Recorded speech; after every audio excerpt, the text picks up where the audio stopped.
Madam President. The senator from Oregon. Madam President, I ask quorum call be lifted. Without objection. Well, thank you. Well, voting rights are really at the heart of our We the People Constitution. And I'll tell you, every time I look at a printed copy of the Constitution and I see those 3 words in supersized font, We the People, I think, it's a beautiful thing that our founders, when they were writing the Constitution, reminded us of the heart of what it's all about. Not power that flows down from kings or dictators, but power that flows up from the people of the United States.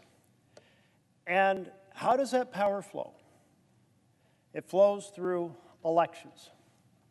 So if you don't have integrity in the elections, then you really don't have government of, by, and for the people. Now, over the course of our nation, we know that we have worked to expand the vision the nation was founded on, but wasn't reached in the beginning. It was often the case that only white Protestant male landowners got to vote in the beginning. And we recognized that every person created equal needs to have an equal part of the franchise. And so we have, through battles over more than 200 years, fixed those challenges. And there's been some dramatic debates over this, and it hasn't been easy. But I want to take us back specifically to the debate of 1890-1891. Now, this was during a period when in the southern states, more and more clever strategies were being developed to prevent people from voting, either through the registration process or through the polling process.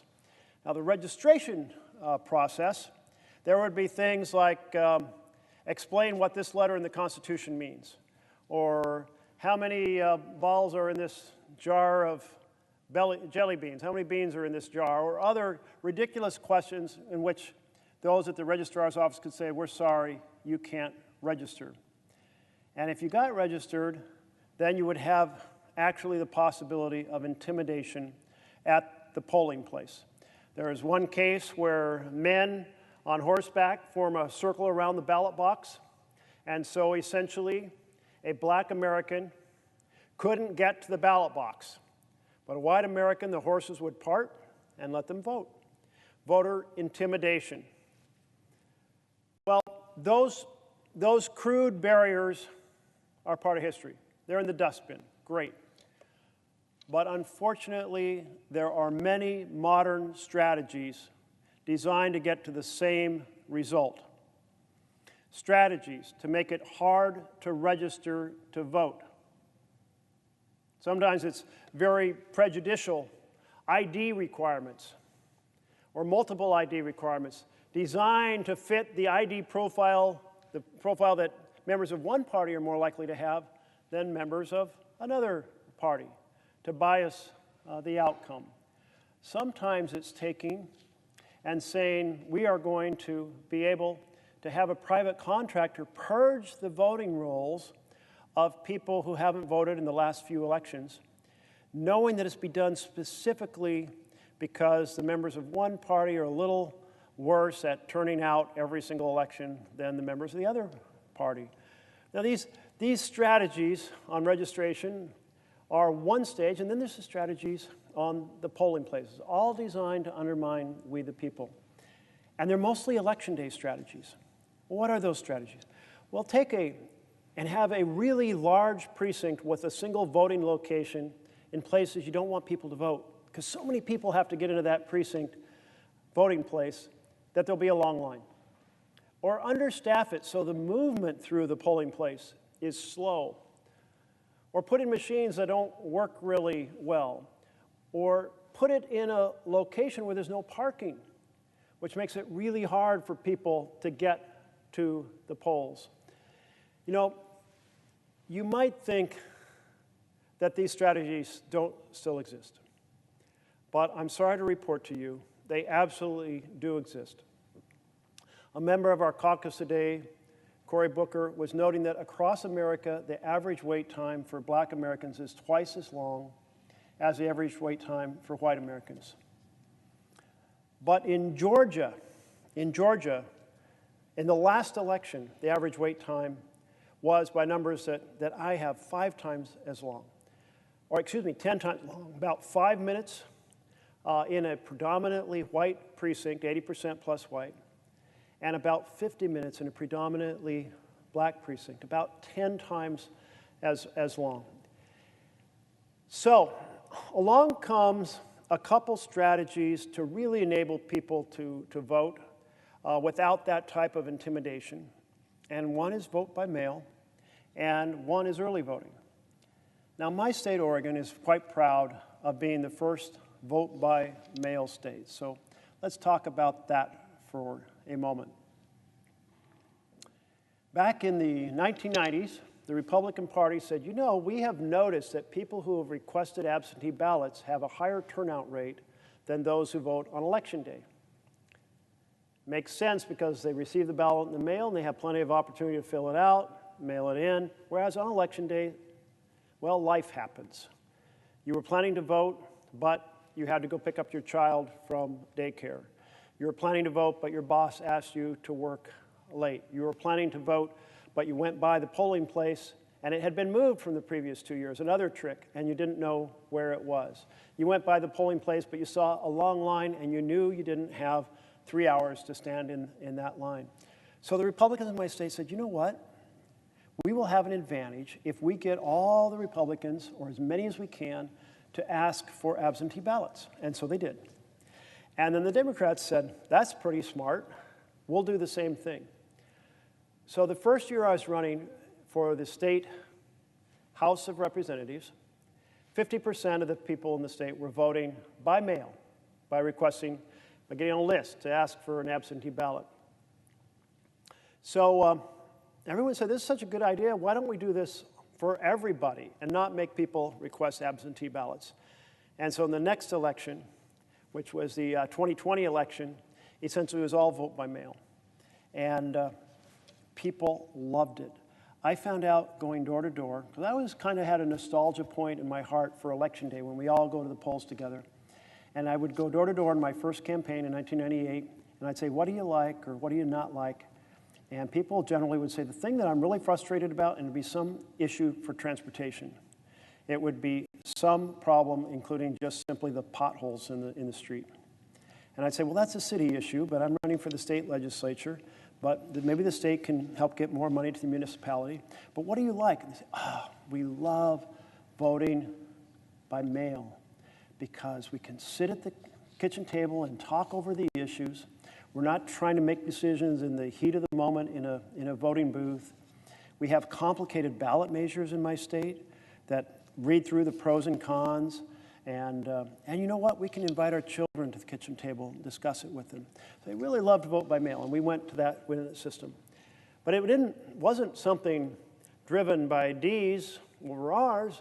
In fact, Republicans controlled the House and Senate of the legislature in the state of Oregon at that time. They controlled both chambers. Utah went to vote by mail. Utah is a reliably Republican state.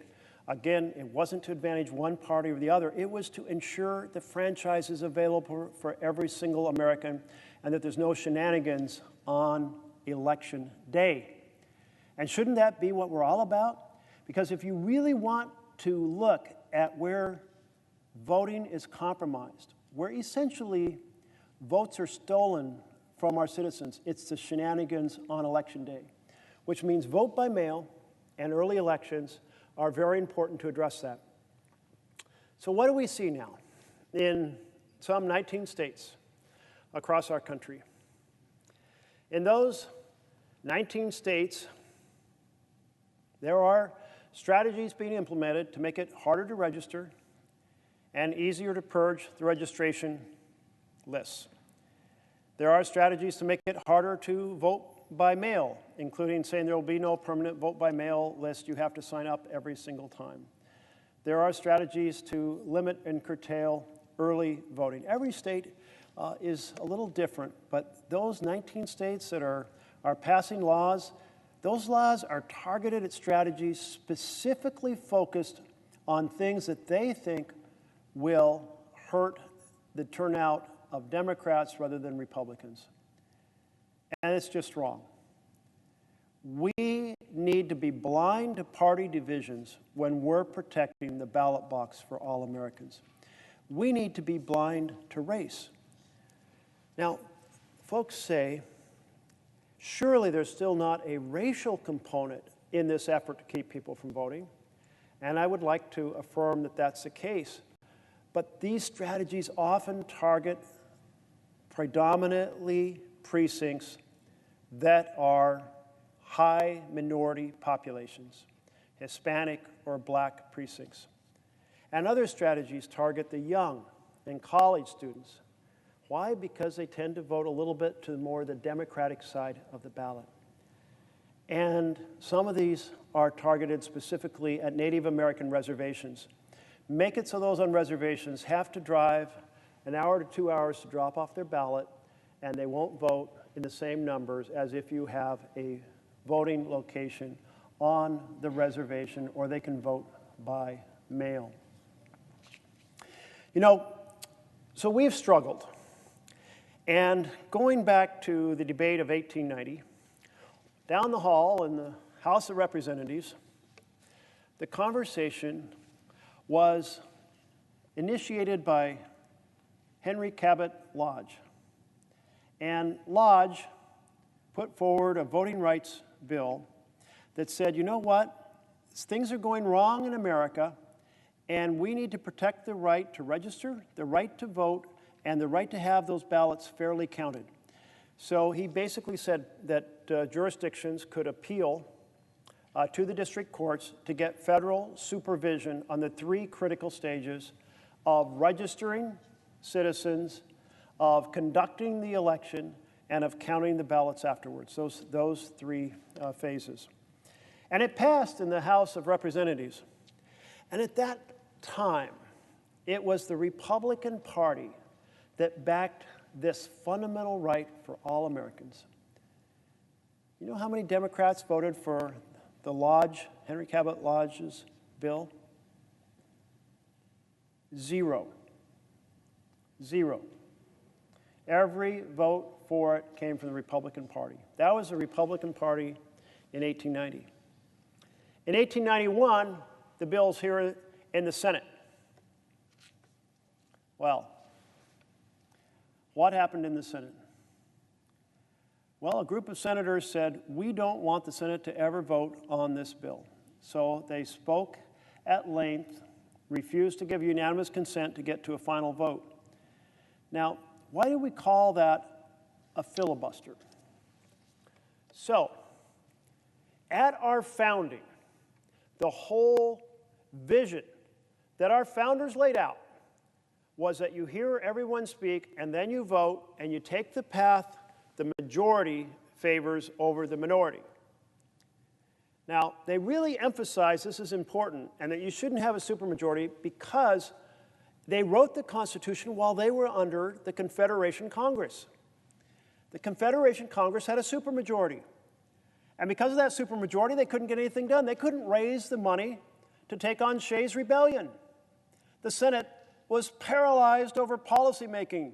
So the founders said, whatever you do, do not have a supermajority because it paralyzes the body, and the body ends up taking the path the minority prefer, who are obstructing a final vote, rather than the majority. Let's just look at some of the comments that our founders said. So, James Madison, in cases where justice or the general good might require new laws or new measures, the principle of free government would be reversed. He's speaking to a supermajority. Because it would no longer be the majority that would decide, it would be transferred to the minority. And he went on to say the damage that would be done if that happened. The basic principle of free government would be assaulted if the minority makes the decision instead of the majority. What possible logic could there be to say the path that most people think is the wrong path is the path we'll take? That's what happens when the supermajority blocks a final simple majority vote. And we have Hamilton. Of course, Hamilton gets a lot of attention with the play done on Hamilton and his general supersized role in the early stage of our republic. And again, Hamilton was very aware of how the Confederation Congress was polarized before we got our Constitution in 1787. And he again refers to the supermajority. It would be in practice as if you need everybody. And the history of any establishment that takes this principle is a result of impotence, perplexity, and disorder. He's referring to the supermajority requirement of the Confederation Congress. What else did he say? Well, Hamilton said, and he uses some language we don't really use today, if a pertinacious minority can control the majority, tedious delays, continual negotiation and intrigue, contemptible compromises of the public good. You know, I sometimes think that sounds like a description of the Senate today. Tedious delays, intrigue, contemptible compromises of the public good. The public good is compromised when the Senate is not able to debate issues that face the United States of America. He went on to say the supermajority's real operations to embarrass administration and destroy the energy of the government. Destroy the energy of the government? Doesn't that ring somewhat true about what we've gone through in trying to get to a vote on Build Back Better over this last year, or any components of it?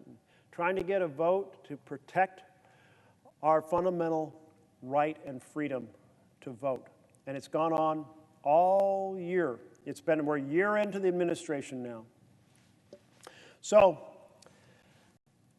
in modern times,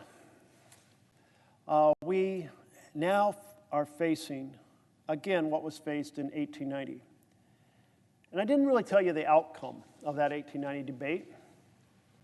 The House passed it.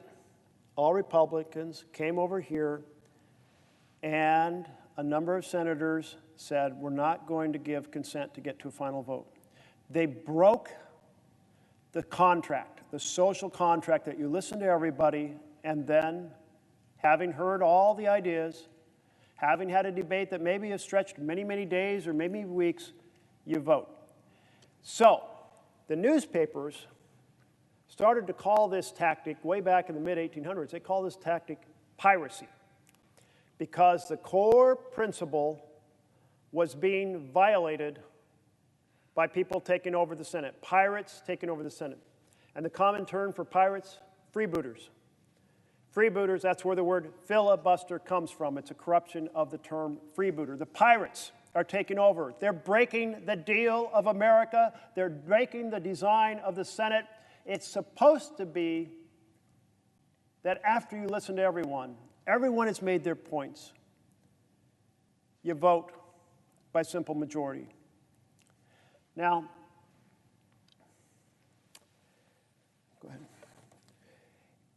We have had a particular development over the last 3 decades in which the Senate has become more and more dysfunctional.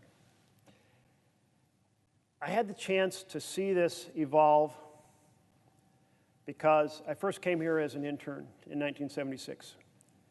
And up in the staff gallery, I would go up and watch each amendment being debated. And there was no television, so senators couldn't see what was going on. Staff back in the offices couldn't see what was going on. There was no cell phone. There was no fax machine.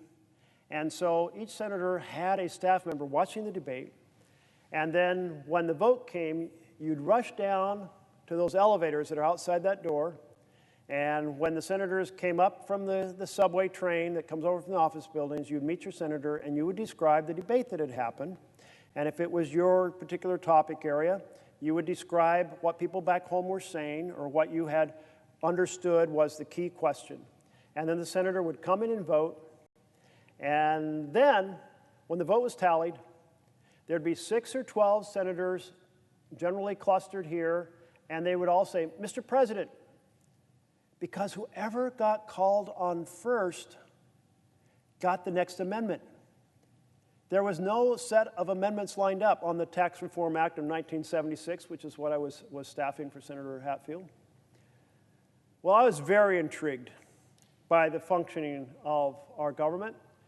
So I went back to college and then dropped out 3 months later to come back here for the start of the Carter administration to watch what was going on in our government with a new presidency. I waited tables. I volunteered for nonprofits. I went door to door for the Virginia Consumer Congress, working on issues related to renewable energy or energy efficiency. But I watched the Senate, and what I saw was a Senate that could debate issues in that year of 1977. Then I came back here after graduate school, and I was planning to go overseas to work on issues of economic development in very poor countries, fundamental issues of health care, fundamental issues of education. But I was offered an opportunity to work on something here in DC as a presidential fellow, to work on the issue of how do you decrease the threat of blowing up the world with nuclear weapons. So I went to work for the Secretary of Defense, Caspar Weinberger, under President Reagan. And then I went to work for the Congressional Budget Office after 2 years working for President Reagan, Caspar Weinberger. And this Congressional Budget Office works for Congress. And I did studies and did briefings here on the Hill, watching the Senate. And the Senate started to have troubles, but it's still pretty functional. Nothing prepared me for arriving here as a U.S. Senator in 2009, January, and seeing the utter decay and dysfunction of my beloved Senate, your beloved Senate. The Senate, once called the greatest deliberative body in the world. So I started to have conversations with colleagues about what had happened. And I saw that we had cloture motion, that is a motion to close debate, one after the other, and very few amendments. Now, on the amendment side, this is a chart that shows the decline in amendments from the 109th Congress to the 116th. 116th Congress is the one just ended. There is a 10-fold reduction in the number of amendments over those 14 years. A 10-fold reduction in amendments, steady line downwards. Well, that's one symptom of the problem. But then there was another piece of this problem, which was more and more motions to close debate, and those motions are designed to be rare. So they take, after you make the motion, a day plus. You have to have an intervening day, and then the second day after you make the motion, you can hold a vote on closing debate, because it's supposed to be such a rare moment, once or twice a year. Then, if you succeed in getting the votes to close debate, it's 30 hours of debate. Well, that takes 2 or 3 days to get 30 hours of debate in. And then an extra hour for any senator who didn't have the chance to speak, so there's that factor. And then finally, you can get to the final vote.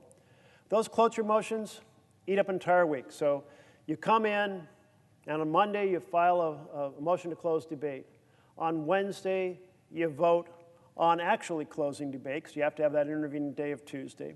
Then you have 30 hours, which takes the time up of a normal day of Wednesday and Thursday. Maybe on Friday you get to a vote. That's what I'm saying. Every cloture motion takes up a week. Well, the Senate's only normally here 30 to 40 weeks a year.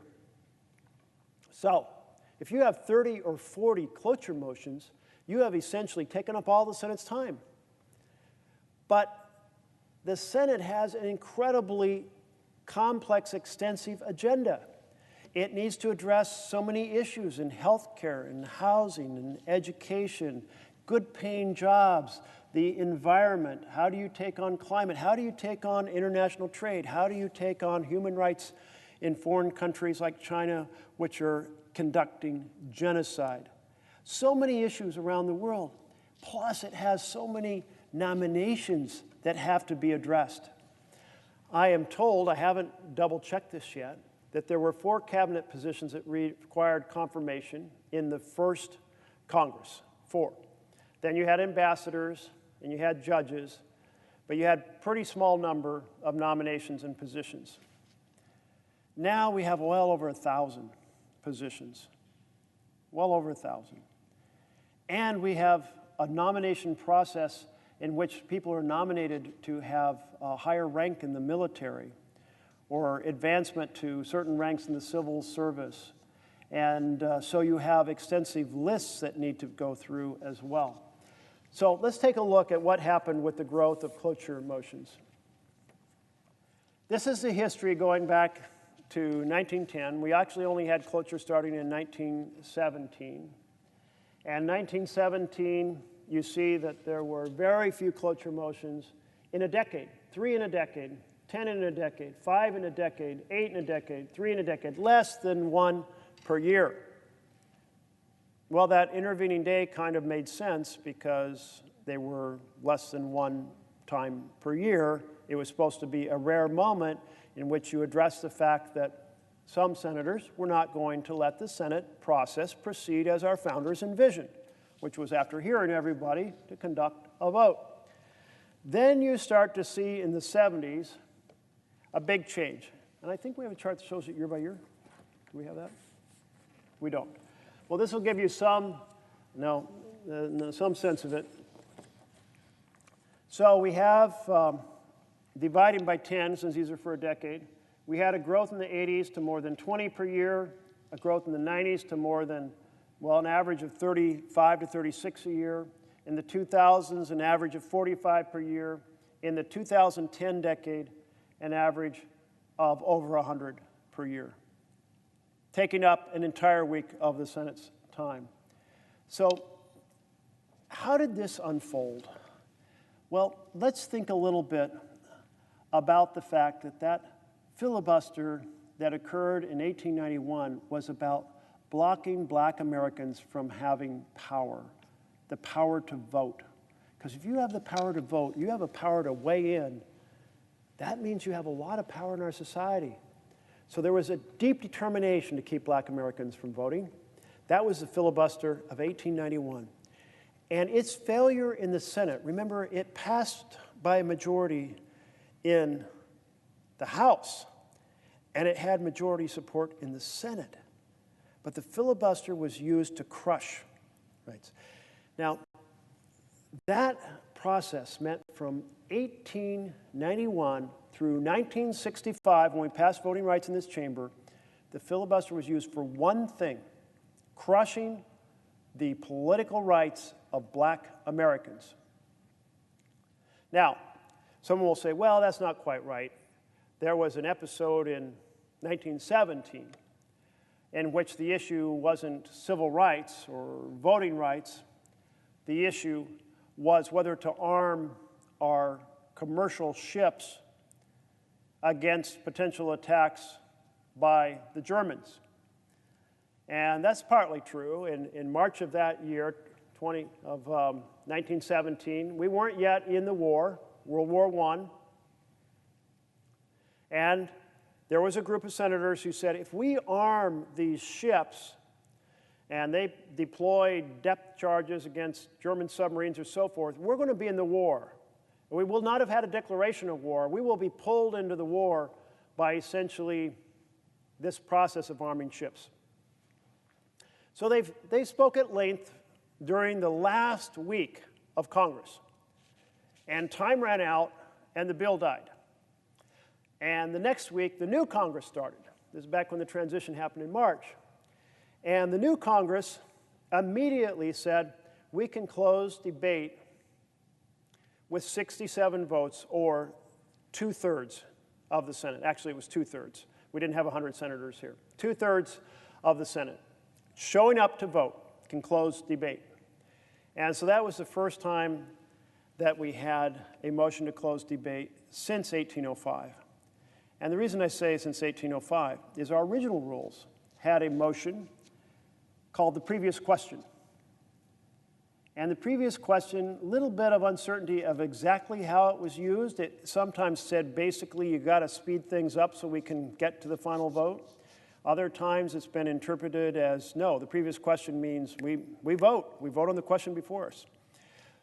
But it was never actually used. And it wasn't used because there was a social contract. The Senate said, we can listen to everybody. And then, having heard everybody, we can vote. Fair enough. Fair deal. Square deal. So in 1805, when Aaron Burr was in charge of rewriting the rule book, he said, we don't use this rule. We don't need this rule. We have a social contract. We listen to everybody and then have a simple majority vote as our founders designed the Senate. No need. So we hadn't had a rule that essentially enabled this body to come to a vote in that period from 1805 through 1917. So it is true that the bill was delayed for 1 week, but the new Congress immediately came in, created a new rule to close debate on that bill, and passed the bill to arm ships. So only real thing that was crushed in those years, from 1891 through 1965, was voting rights for black Americans. Because the idea that you would prevent a simple majority vote, as our founders intended, was piracy.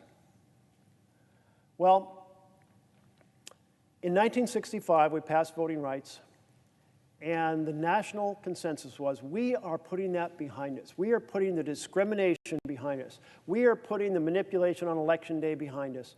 We are going to have a fair opportunity for everybody to vote in this country. And so the filibuster lost some of its taint, because it was no longer primarily an instrument to crush the political rights of black Americans. And people started to say, you know, maybe I can use this on something other than civil rights or something other than voting rights. And by the way, it'd been used almost entirely on final passage of bills. Maybe I can use it on nominations to prevent nominations from going through expeditiously. Maybe I can use it on amendments. Maybe I can use it on motions to proceed. So let's take a look at the issue of amendments. Prior to the 1960s, one time there had been a cloture motion on an amendment. You know that vision that I saw in 1976 where one amendment was debated and then when it was done, there was no pending amendment, so the next person would say, wait. They would always say Mr. President because there was always a man in the chair at that point. I'm glad to now say Madam President. Madam President, and whoever got heard first would put up the next amendment. Well, that world started to change along the way. People started to not just obstruct final passage, but obstruct amendments. There's been steady growth in that over time. And we're now up in the last decade to about 14 times per year, or 143 times in the decade. Then we have the question of the motion to proceed. So you would think we have a legislative calendar, and that calendar has a list of bills eligible to consider, and someone says, okay, I want to make a motion, normally the majority leader, to go to a particular item, a particular bill on that calendar. And you would think that it would be like, hey, we're going to go to the election bill. Do I have majority support to do that? You'd have a 15-minute debate, you'd vote, you'd decide to either go to that bill or not. Because why would you take up a lot of the Senate's precious time debating whether to debate a bill? But that logic has not prevailed.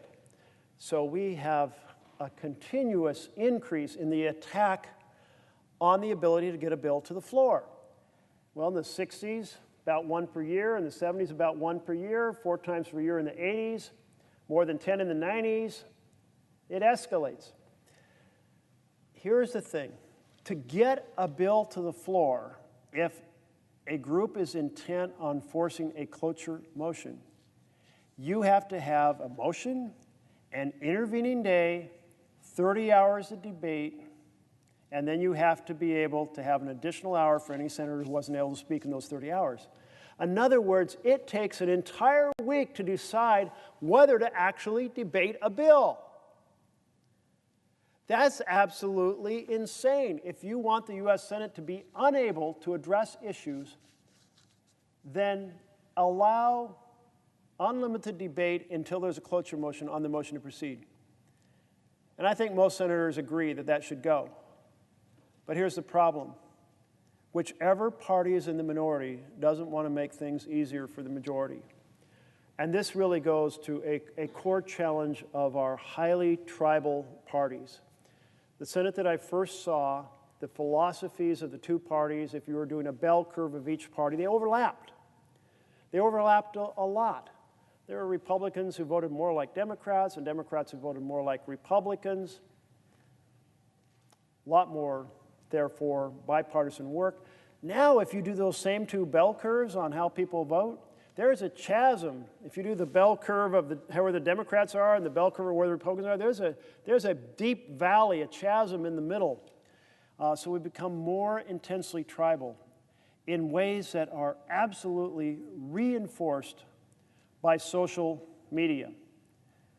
And so all those commentaries on various Instagrams or tweets reinforcing the idea the other side's evil. The two sides are far apart, which leads the minority in this chamber to say, since the other side's evil, we will just prevent them from ever getting to a bill. If 41 of us, and right now there are 50 desks on this side of the aisle, and there are 50 desks on that side of the aisle, if 41 of us proceed to say we will not vote to close debate on a motion to proceed, you can never get to a bill. And we've had that happen multiple times this year in which my Republican colleagues voted to prevent us from debating voting rights, the protection of voting rights. What a change from 1890 when the House of Representatives, every vote cast for the bill to defend the right to vote in America was a Republican vote. And now every vote against debating the issue has come from the Republicans. What a swap over the time period. So this essentially is a strategy to kill bills in the cradle before they're debated on this floor. And both caucuses, by the way, have done this. When I'm speaking of voting rights, it is now my colleagues across the aisle that are deliberately blocking them from being debated time and again. But on other issues, and when the Democrats have been in the minority, we have done the same thing. It needs to end. You know, I had conversations with a whole group of Republicans last year saying, next year, we have no idea who will be in the majority. We have no idea. So let's just have 1 hour at most, evenly divided, to discuss whether a bill comes to the floor, and then we'll vote. So instead of an intervening day and 30 hours plus extra hours if you didn't get to debate, you have 1 hour evenly divided, and if one side yields back its time, that means in 30 minutes we can decide we get on a bill or not. 30 hours and an intervening day, or 30 minutes. That makes a lot more sense. We have to end this. So I had these conversations with 9 of my colleagues across the aisle and said, let's do this. Let's fix the motion to proceed and guarantee germane amendments on the floor. And they were interested. And some said they would go and take it to their policy team. And some said they would take it to their caucus. And some said they would take it to their leadership. And then they all said, sorry, because their leadership said, no way are we going to have kind of the ordinary senators who aren't in leadership have a movement to fix the Senate. Mitch McConnell told them, no, we will make changes depending on what's best for our caucus. And if we're majority, that's different than if we're in the minority. And so those efforts failed. And people can say to me, hey, wouldn't it work? Wouldn't it work if you draw up rules and implement them with the next Congress? Well, we've tried that. And my colleague, Tom Udall, who is now our ambassador to New Zealand, he was there coming in with my class in 2009 and he had followed this as well. So we teamed up and we worked on these conversations But ultimately, we couldn't make it happen. And we need to fix the Senate. We need to guarantee germane amendments. And when I say germane amendments, I mean amendments that are on the topic. When I was staffing that tax bill for Senator Hatfield, every amendment was on taxes. Should we proceed to increase or rein in the tax credit that goes, or the tax deduction that goes to deducting the costs of your home office if you are a teacher in our public schools? Was one I heard a lot of letters. There were a ton of letters from teachers in Oregon about that. And I remember another amendment was employee stock ownership plans, which enable you to be able to enable your workers to own a share of the company. And how do we make those ESOPs work better? And so on and so forth. One tax issue after another. Nothing to do with highly polarizing social issues on the tax bill, because people knew that when another bill came on health care, they could put health care issues on that. And one came on transportation, they could put their transportation amendments on it. But now the assumption is, hey, if there's a bill that's going to pass, we better throw in every idea we ever had, because that's like the only bill to get through the Senate. And the result is these massively thick bills, which are an insult to democracy. Because in a 1,000 or 2,000 page bill, you're talking about thousands of ideas, of new laws, of new ideas being embedded. There is no way the citizen can hold us accountable when we're voting on a bill that is yay thick. There's a bunch of things that are good, and there's a bunch of things that are bad, plus we can't even figure out what some of them are before we have to vote, because when the deal is struck off the floor, because we can't do amendments, and because there's no debate, well, we're stuck with a big bill being delivered and we're described to us. That's not the way it should work. That's not good for us. That's not good for the citizens. So, let's note that what is happening in those 19 states puts us at an absolutely critical moment. You can think of democracy as a flickering flame, or a flame that has to be maintained and nurtured from one generation to the next. And now it's our challenge, because laws are being passed on registration, laws are being passed on the process of voting, laws are being passed on the process of counting that are designed to manipulate the outcome, to basically cheat Americans out of a fair election, and in many cases cheat them out of the opportunity to vote at all, or if they can vote, not to have their vote fairly counted. So it's our responsibility to act. I see my colleague from Massachusetts has come to the floor, and I think she's ready to speak. So I just want to sum up with this notion.